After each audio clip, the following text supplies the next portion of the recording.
We had our 15th birthday party here last week, so we are now officially into our 16th year. And I always say, I don't think that we could have got out of our first or second year if it wasn't for this gentleman here to my right. And the reason for that is he's written the most famous song that's ever come out of the Monday Club. It is a song about the sausage. I can see there's some sausage virgins in the room tonight. Your lives are about to change. But he's no one-trick pony. He's got loads of great songs. So please give it up for the one and only Barry Jones. Come on! Thanks, Ian. This first song is a song about the American Civil War. That's the last one, not the current one. It's about... well, Liverpool played a very shabby role in the American Civil War, in my view, crewing the Confederate battleships. And the last act of the American Civil War was the surrender of the battleship Shenandoah at Liverpool Town Hall. But this is a song about the Battle of Gettysburg, where the tide turned for the anti-slavery people. It's called Last Man Standing.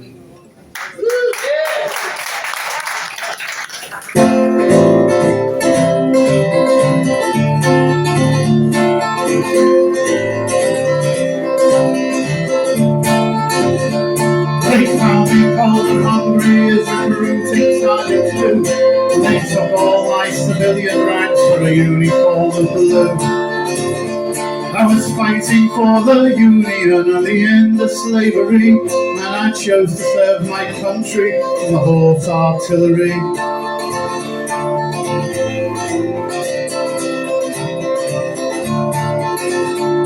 We rode across Virginia through the mud and rain and fire, and then General Lee marched northwards and he forced us to retire. My Nancy wrote me letters that made me want to cry, and we rode on up to Gettysburg on the first day of July. Well, I am the last man standing from the New York battery, and we held the line at Gettysburg in 1863.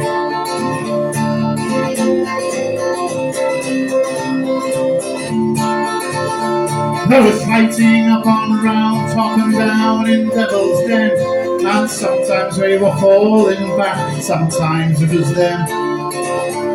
We heard the cries of wounded men as they crossed their final bridge. We waited in the darkness up on Cemetery Ridge.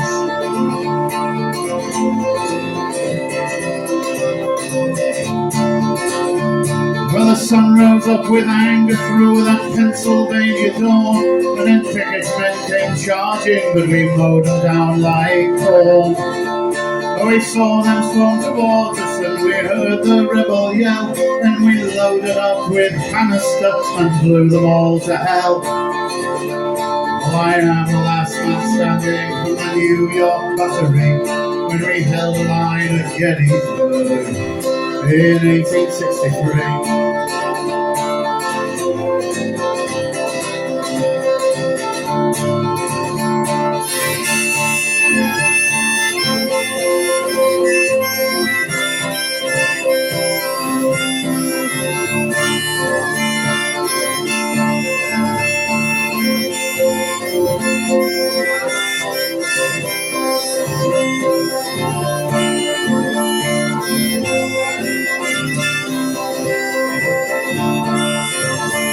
And when my war was ended, I made my way out west, with no money in my pocket, but with silver on my chest. And I lived beside my neighbours who had worn the blue or grey, and we worked the land together, and we built the USA. And I am the last man standing from the New York battery, when we held the line at Gettysburg in 1863. Yes, I am the last man standing from the New York battery, when we held the line at Gettysburg in 1863.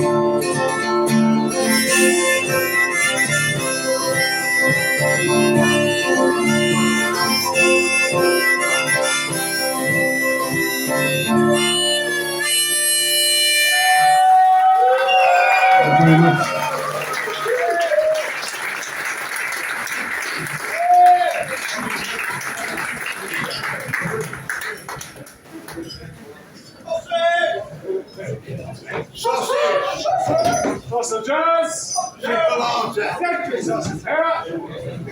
Thank you very much. Ian was kind enough to mention this song as he does each week. I wrote this 13 years ago for Monday Club, and I've played it every week since. And if I'm not here, then Ian sings it. So I've done it about coming on for 500 times. It's a morality tale about the perils of swearing, but I do have to swear during the telling of the tale. And because I don't swear myself, I ask if people will join in and help me out, make me feel a bit better about it. I've sung the same song, as I said. I use the same introduction, and it's total bollocks, because I do swear. And if you're offended by swearing, unfortunately, you're in the wrong city. So I'd rethink that if I were you. Anyway, it's nothing to do with this song that keeps this club going. The only reason why this club keeps going is Ian Prowse himself. Please put your hands together for Ian. He never gives less than 100%. I think I've seen him more than anybody else, probably in the world, because I've seen him a lot of times here, and I've been very fortunate to open for him when gigs are up and down the country. I've never ever seen him give less than 100%. So he's a very fine man. And he doesn't like missing Monday Club either, so that's why it keeps going. So this song, my songs are available on barrysausage.com. I know. Yeah. And this one is available on all the usual platforms. There's a live version of it. You can go home tonight and say, Alexa, play Hide the Sausage, and see how you get on. Hasn't worked for me yet, but you know, I keep trying. Please join in and sing along. If you don't know the words at the start, you'll know them by the end. Don't be shy about swearing. It can be very cathartic. This is Hide the Sausage. Well, Sunday afternoon I was gobbling like a loon, so I could settle down and watch football. The match, it was a bore, it took them 2 hours just to score. My wife said, let's have chips, what a good call. Now the chip shop man and me, we had some history. I didn't like that he was always swearing. He'd F and jet at me if I didn't have the right money, if I ordered a split portion just for sharing. But I always stayed polite, I thought it was only right. Onion gravy and chips twice please, and a sausage. He wrapped them up quite quickly, I've never seen him work so slickly. I was soon on my way home back to our cottage.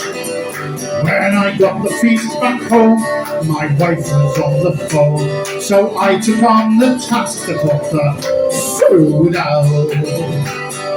Imagine my despair when the sausage wasn't there. I went straight back to the shop for a shootout.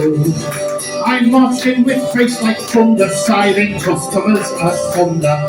Anyone could tell that I was raging.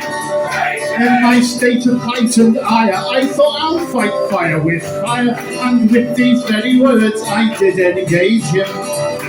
I said, where's me fucking sausage, you bastard? Where's me fucking sausage, you bastard? I was hoping to enjoy a lovely savoy. Now where's me fucking sausage, you bastard? He said, who are you calling a bastard, you bastard? Who are you calling a bastard, you bastard? Your position is diminished by the fact I haven't finished wrapping up your stuff before you're fucked off. Well, I phoned up your wife to tell her of the error. She said it was alright, you were an easy-going fella. Now I work for Canard, and we spoke like this on ships. Now you a fucking bard, and you can whistle for your chips. Well, I went home to my wife, who was ashamed of me quite rightly.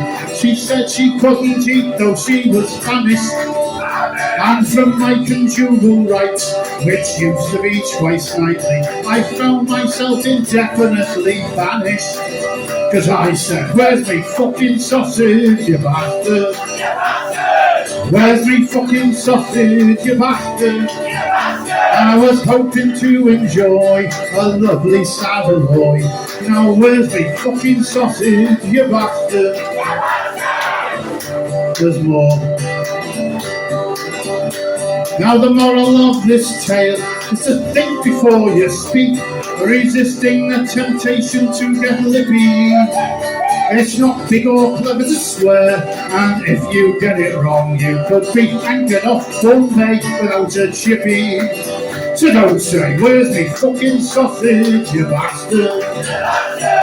Where's me fucking sausage, you bastard? I was hoping to enjoy a lovely Savoy. Now where's me fucking sausage, you bastard? Your turn on your own.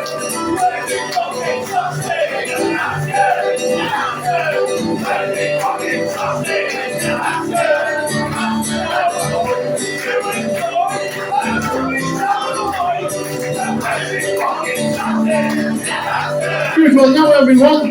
Where's me fucking sausage, you bastard?